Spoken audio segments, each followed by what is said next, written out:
চুলায় জাল করার ঝামেলা ছাড়াই তৈরি করে দেখাচ্ছি কাঁচা আমের মশলাদার ঝুরি আচার। খিচুড়ি, তরকারি, ডাল সব কিছুর সাথে খেতে এই আচারটা খুবই ভালো লাগে।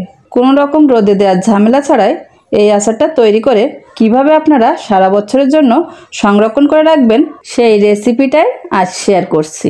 কাঁচা আমের ঝুরি আচার বানানোর জন্য আমি দুটো বড় সাইজের কাঁচা আম নিয়েছি। আমগুলো ভালো করে ধুয়ে পরিষ্কার করে নিয়েছি। এবার আমগুলোকে একটা সালাদ কাটারের সাহায্যে লম্বা লম্বা ঝুরি করে কেটে নেব। আপনারা চাইলে আমগুলোকে বটি বা ছুরি দিয়ে আলু ভাজি যেভাবে কাটেন ঠিক সেভাবে কেটে নিতে পারেন। আমার আমগুলো ঝুরি করে কেটে নেওয়া হয়ে গেছে। এবার আমি এর মধ্যে দিয়ে দেব স্বাদমতো লবণ, সামান্য পরিমাণ হলুদের গুঁড়া।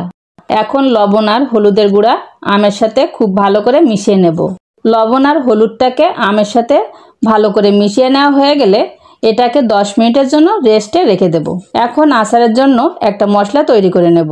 তার জন্য চুলায় একটা ফ্রাই প্যান বসিয়ে তাতে দিয়ে দেব 4-5টা শুকনা মরিচ, 1 চামচ ধনিয়া, 1 চামচ মিষ্টি মৌরি, 1 চামচ জিরা, 1 চামচ পাঁচফোড়ন, 1 চামচ সাদা সরিষা, 1 চামচ কালো সরিষা, 8-10টা লবঙ্গ।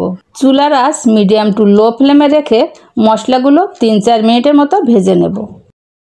3-4 মিনিট পর যখন মশলা থেকে খুব সুন্দর একটা ভাজা ঘ্রাণ আসবে তখন মশলাটা চুলা থেকে নামিয়ে ঠান্ডা করে নেব আর একটা ব্লেন্ডারে দিয়ে গুঁড়া করে নেব।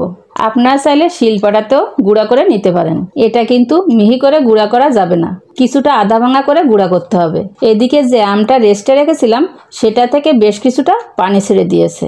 এখন হাত দিয়ে চেপে চেপে আম থেকে পানি ঝরিয়ে নেব আর একটা স্ট্রেনারের মধ্যে রেখে দেব। এভাবে হাত দিয়ে চেপে চেপে পানি ঝরিয়ে স্ট্রেনারের মধ্যে রেখে দিলে আচারটা দীর্ঘদিন পর্যন্ত ভালো থাকে। এবার পানি ঝরিয়ে নেওয়া আম একটা বোলের মধ্যে নিয়ে নেব। এবার এর মধ্যে দেব 1/2 কাপ রসুন কুচি, 1/2 কাপ কাঁচামরিচ কুচি।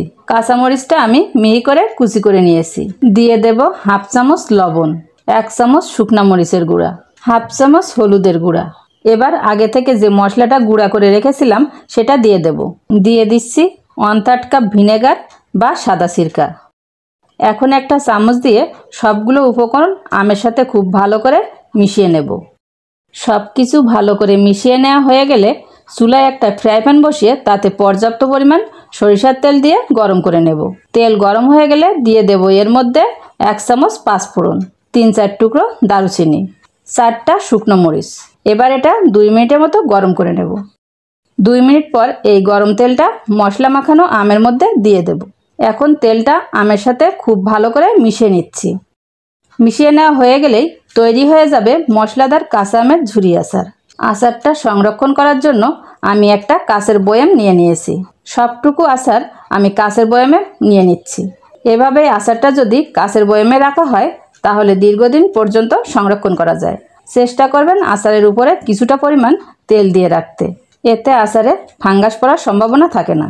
এখন আপনারা চাইলে এই আচারটা বারান্দায় রোদে দিয়েও রাখতে পারেন, আবার নর্মাল ফ্রিজেও রাখতে পারেন। এটা সারা বছরই ভালো থাকবে। আশা করছি আজকের এই আমের আচারের রেসিপিটা আপনাদের ভালো লেগেছে। ভালো লাগলে ভিডিওতে একটা লাইক দিয়ে আমার চ্যানেলটি সাবস্ক্রাইব করার অনুরোধ রইল। আপনি যদি ফেসবুক পেজ থেকে দেখে থাকেন তাহলে আমাদের ফেসবুক পেজটি ফলো করে আমাদের পাশে থাকবেন। এতক্ষণ পর্যন্ত সাথে থাকার জন্য সবাইকে ধন্যবাদ জানিয়ে আজকে এখানেই বিদায় নিচ্ছি।